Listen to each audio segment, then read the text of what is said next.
Bonjour. Dans le film L'âge de cristal,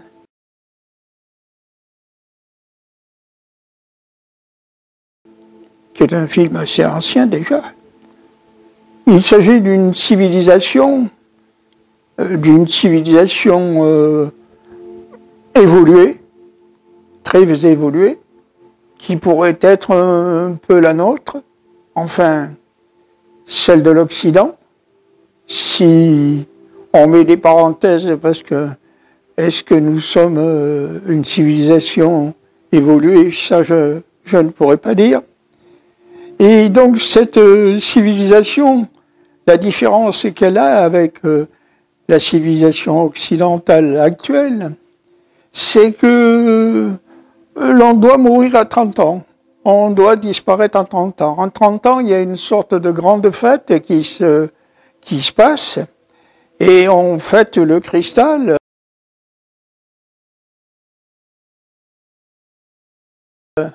Et on sait qu'on est désintégré, mais qu'on sera régénéré. Enfin,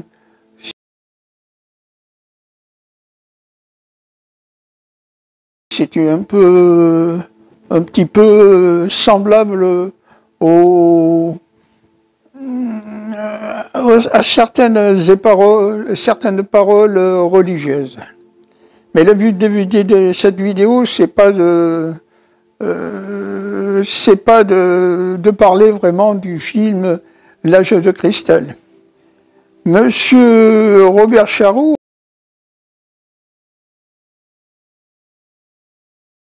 avait été un écrivain, enfin un chercheur, un cherchant, surtout un cherchant, parce qu'il s'était déplacé un peu dans le monde, hein, et il parlait beaucoup, ses ouvrages parlaient souvent des religions, même pas des religions, des civilisations disparues.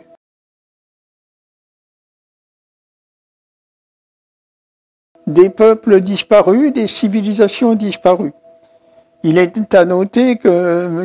Robert Charroux parlait aussi de l'Amérique du Nord, essentiellement de l'Amérique du Nord, enfin pas essentiellement, je dis, lorsqu'il parlait de l'Amérique du Nord, de l'Amérique au sens pluriel, c'est-à-dire le Grand Nord comme le Canada, l'Amérique centrale et l'Amérique du Sud. Il parlait surtout, lorsqu'il parlait de ces trois-là, de l'Amérique centrale. Et donc c'est une question qui se posait, parce que M.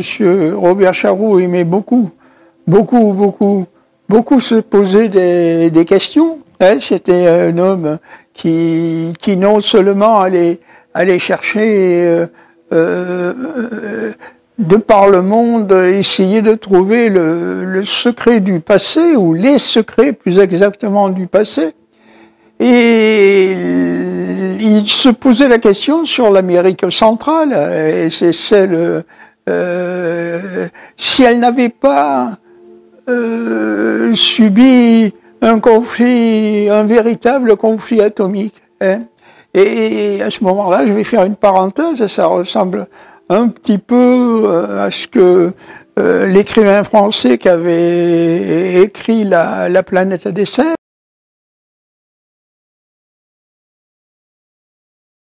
hein, dont le nom ne me revient pas, mais chaque fois que je pense à quelqu'un, j'ai comme une sorte de blocage.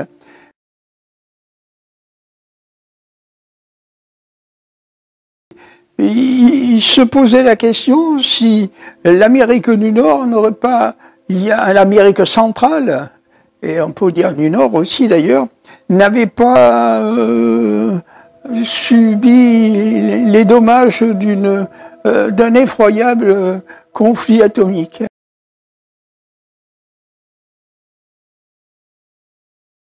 Un effroyable conflit atomique qui aurait tout ravagé, et qu'il aurait obligé cet immense territoire à rester en sommeil pendant quelque temps. Hein. Ça l'aurait obligé à rester en sommeil. Ça l'aurait obligé à ne pas parler. Ça l'aurait obligé à rester en sommeil pendant un certain temps. Hein. C'est là. Alors, il pensait, hein, et enfin, il se posait la question, est-ce que les Amérindiens ne seraient pas les survivants d'un terrible conflit atomique, ou deux terribles conflits atomiques qui ont eu lieu sur cette zone géographique. Et on peut effectivement se poser la question. Surtout, comme je l'ai dit souvent, et surtout si on adhère tant soit peu à la théorie de l'éternel retour. Hein. Je ne sais pas si monsieur le philosophe Nietzsche avait vraiment cru à la théorie de l'éternel retour.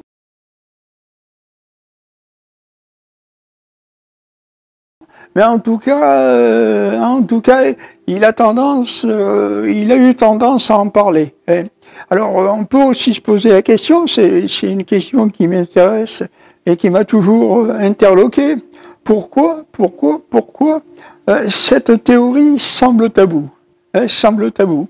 Lorsqu'on a conscience dépassée, pas du passé, mais dépassée de l'humanité, hein, ou des humanités, lorsqu'on a conscience que certaines civilisations ont disparu, hein, d'abord on peut se poser la question pourquoi elles ont disparu.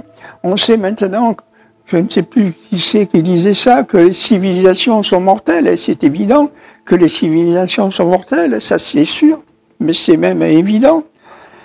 Ce qui est pour moi aussi évident, c'est que la théorie de l'éternel retour semble vraie. Hein, semble vrai. Alors, si on adhère à la possible théorie selon laquelle l'Amérique du Nord, on va dire, avait été à un moment donné victime ou avait eu deux terribles conflits atomiques sur son territoire, hein, qui auraient tout limogé, tout ravagé, et qu'il aurait fallu attendre bien longtemps avant que la vie reprenne. Et si on pense un petit peu, en même temps, en parallèle de ça, à la théorie de l'éternel retour, on se dit, tiens, quand même, c'est bizarre.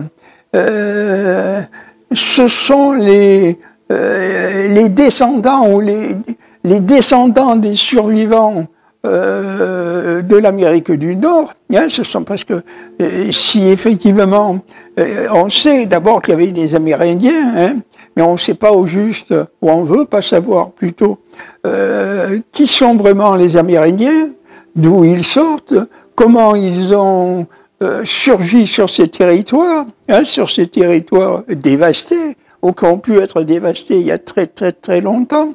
C'est quand même un peu curieux que ce soit les descendants de ces survivants qui aient été les premiers à utiliser les armes atomiques, hein, contre le Japon.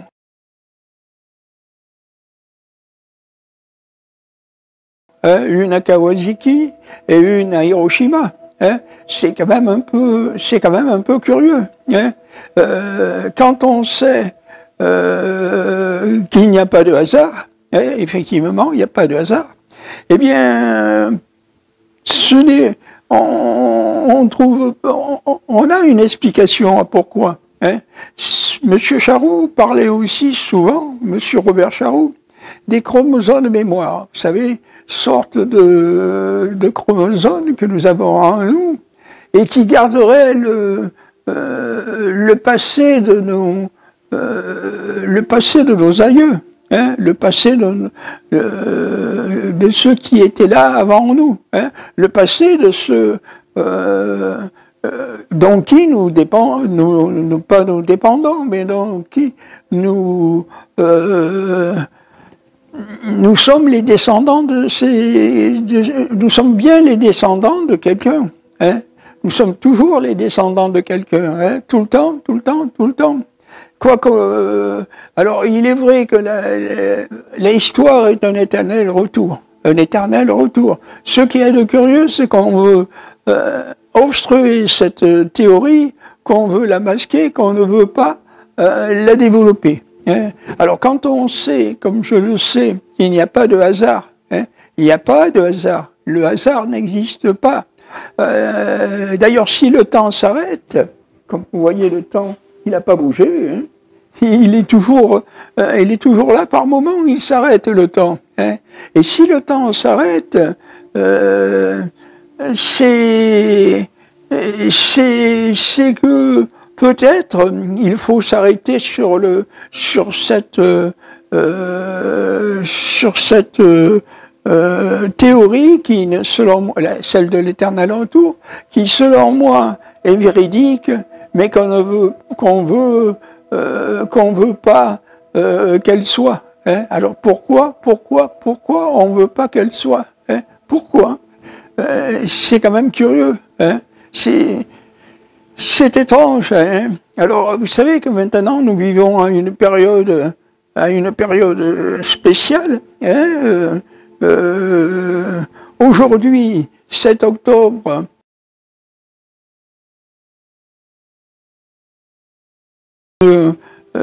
particulière agression, hein, contre les Hébreux, hein, parce qu'il y a un an de ça, le 7 octobre 2023, ben, il y avait eu des prises d'otages, et le monde le monde occidental, surtout le monde démocratique, ne peut pas, en principe, ne peut pas être indifférent à commémorer une telle journée. Hein, c'est évident. C'est évident, même pas en tant que... je pense pas aux Hébreux en disant ça. C'est évident en tant qu'être humain. Hein, parce que je ne suis pas hébreu. Je pense tout simplement que tout ce qui affecte à l'humain, trop humain, comme aurait dit le philosophe, le célèbre philosophe auquel je pense souvent, hein, le philosophe Nietzsche, eh bien, ce n'est pas possible ce qui s'est passé. Si on avait été là, si on en était déjà là, si on était dans une humanité plus sage et plus raisonnable, le 7 octobre n'aurait jamais eu lieu. Jamais, jamais, jamais. Il a eu lieu. Et on ne peut pas l'effacer d'un coup de crayon. Ce n'est pas possible. Hein. Alors, c'est vrai qu'on peut se poser des questions sur le passé de l'humanité.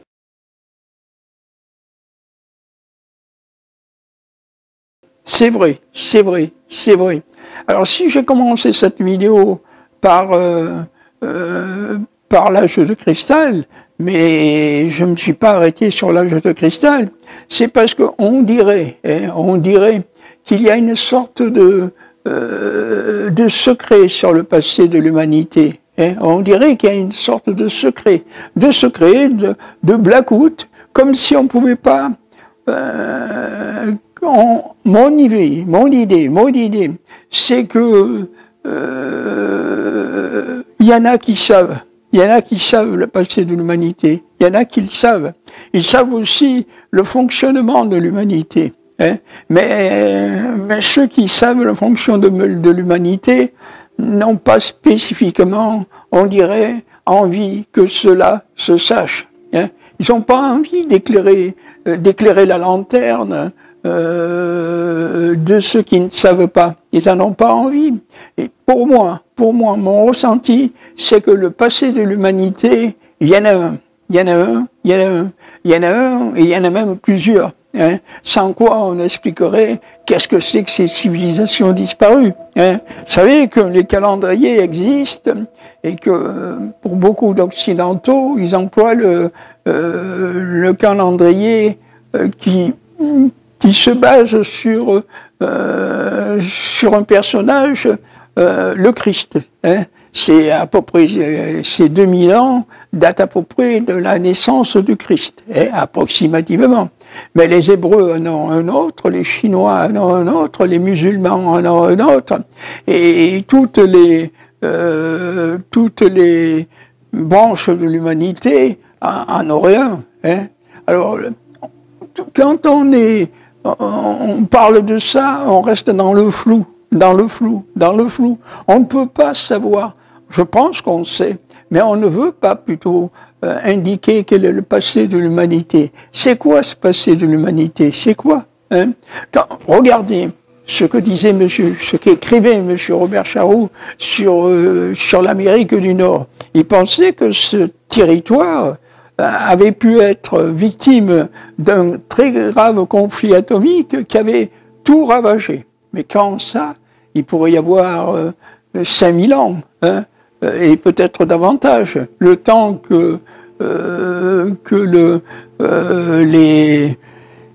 les inconvénients d'un conflit atomique se passent, le temps que les radiations disparaissent, si tant soit peu, elles pouvaient disparaître. Hein, et à ce moment-là, ça ne serait pas par hasard, et ce n'est jamais par hasard, que ce soit les descendants des survivants du conflit atomique, je veux parler pour les États-Unis.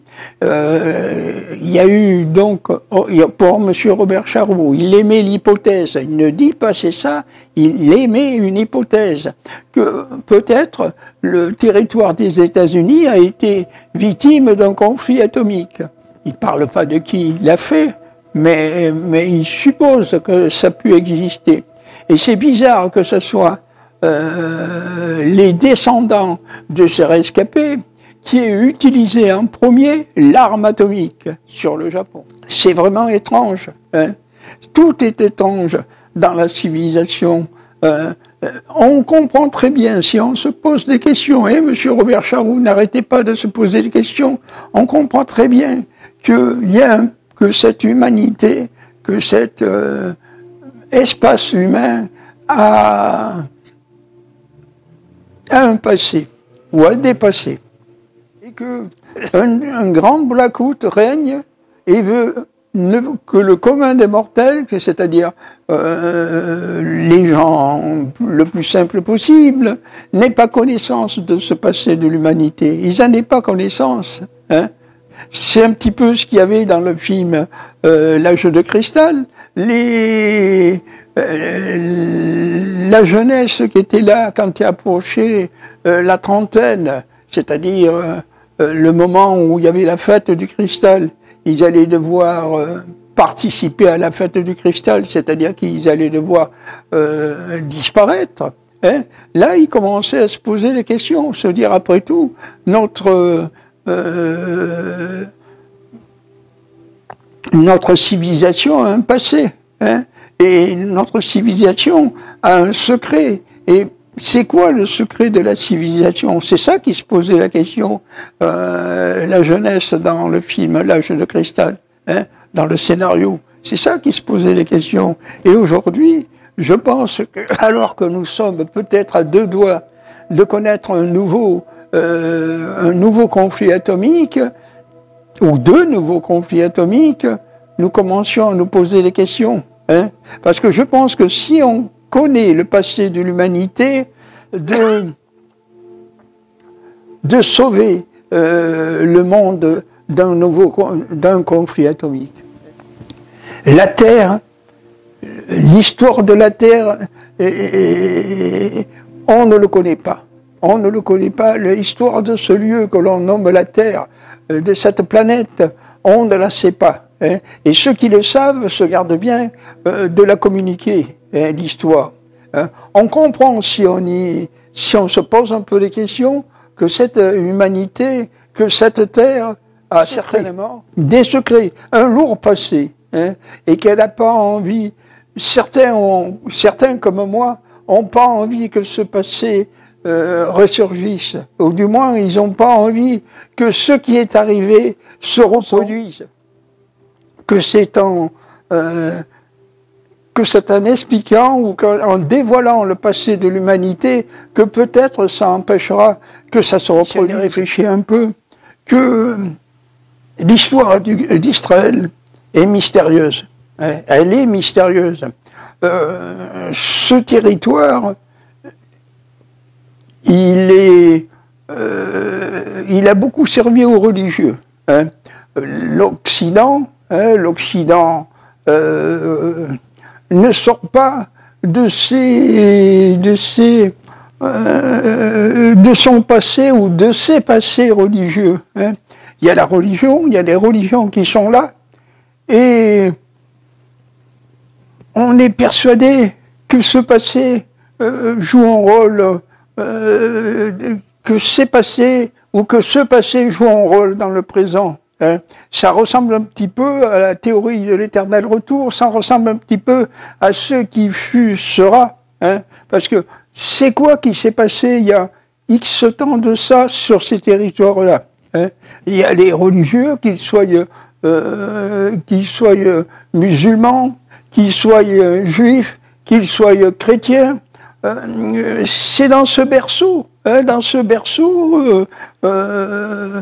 que tout semble s'être, que le secret semble se trouver dans ce berceau. Le secret ou les secrets cachés semblent se trouver dans ce berceau qui est Israël, qui est la Palestine, qui est tous ces territoires-là semblent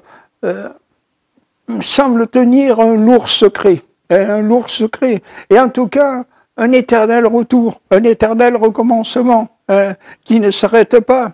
Alors, on comprend aussi que la survie ou la non-survie d'Israël, eh bien, il y a quelque chose qui se tient dans cette survie, dans lequel l'Occident est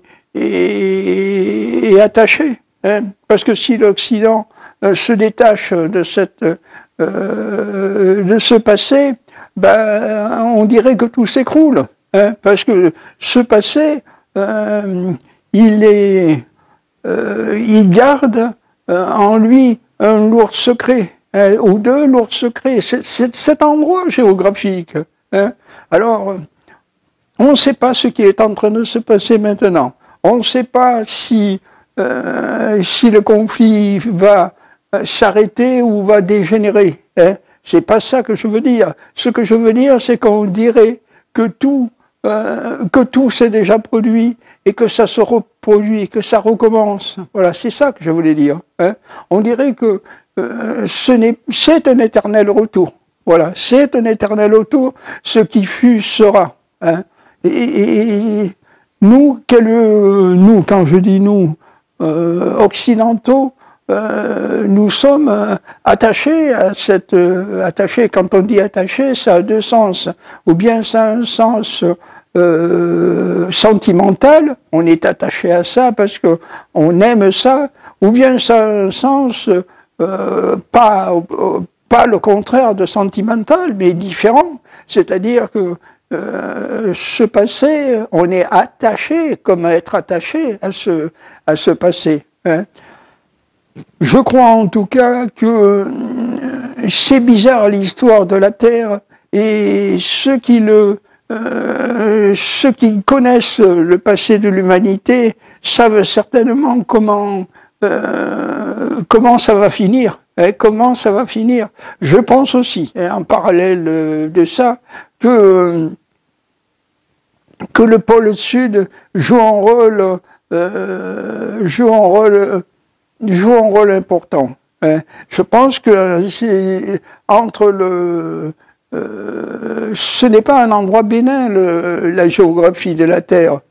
On nous dit que c'est une sphère, aucun de nous n'a été voir. On nous dit qu'il y a tel endroit, mais l'immense majorité des humains, trop humains, eh bien, il n'en sait rien. Hein. C'est comme les palabres. On ne sait pas si c'est vrai ou si c'est pas vrai. Hein.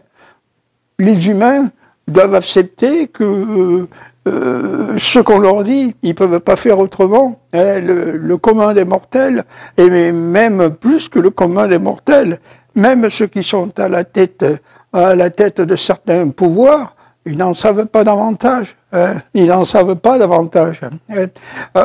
Souvenez-vous de ce livre auquel je fais souvent référence, le livre de Serge Hutin, Gouvernants invisibles et sociétés secrètes. On comprend très bien, mais alors c'est clair comme de l'eau de roche que les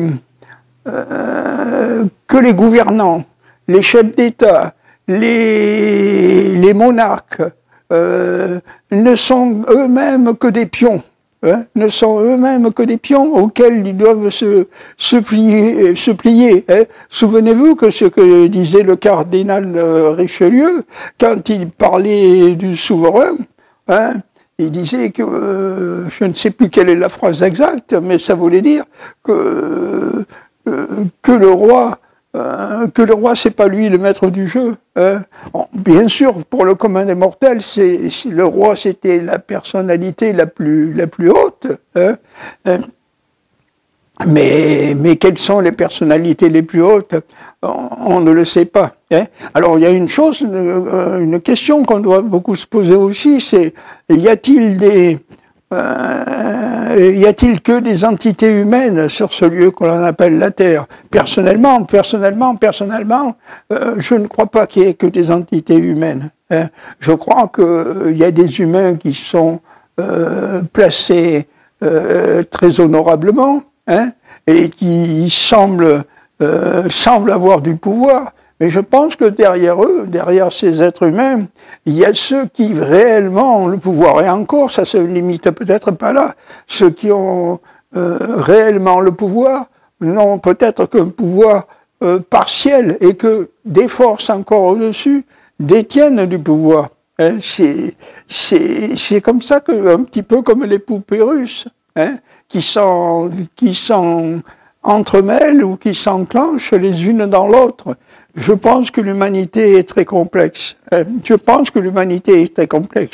pense en tout cas, je vais finir là-dessus, que la naissance d'Israël en 1948, elle a commencé avant et elle n'est pas claire, hein, parce que on sent très bien qu'il y a des forces qui ont voulu des forces souterraines qui ont voulu que cette histoire se produise comme ça, hein, que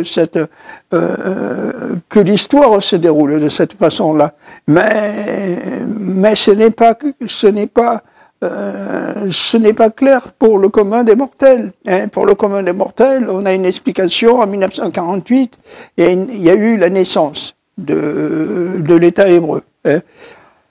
Mais on s'aperçoit qu'en dessous de cette naissance, il y a ceux qui savent les pourquoi, hein, de cette naissance. Hein.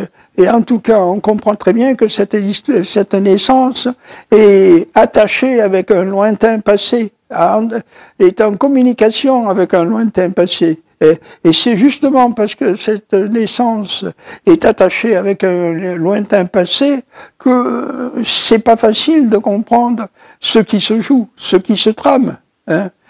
Je pense que ce qui se trame ne sera jamais communiqué au commun des mortels, que le commun des mortels n'a pas à savoir. Hein.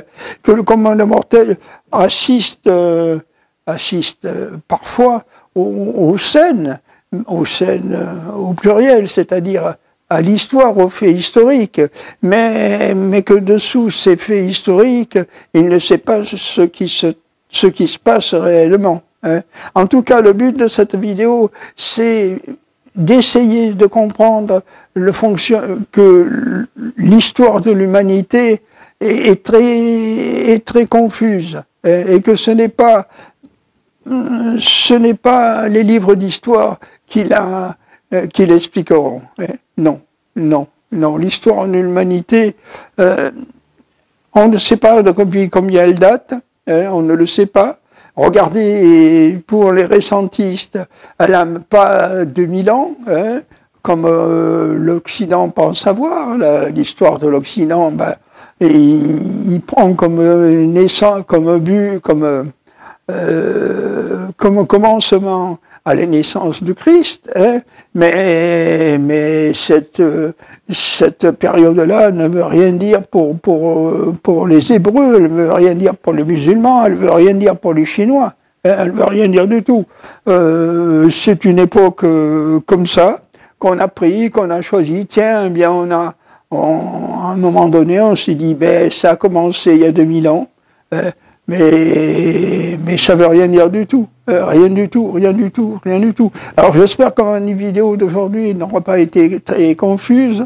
En tout cas, je reviendrai dessus ce sujet parce qu'il est primordial, il est majeur. En tout cas, Monsieur Robert Charroux, que j'ai eu le plaisir de lire beaucoup de ses livres, m'a déjà ouvert les yeux sur le passé de l'humanité, hein, c'est-à-dire sur les civilisations disparues. Que ce soit en Amérique, aux Amériques, que ce soit un peu partout. Hein.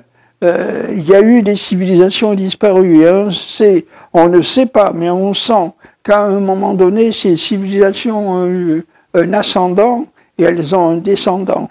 Ce qui serait bien de comprendre, c'est d'avoir les clés de cet ascendant et de ce descendant. Voilà. C'est un petit peu tout ce que je pouvais dire aujourd'hui. Je vous remercie de votre écoute. Au revoir.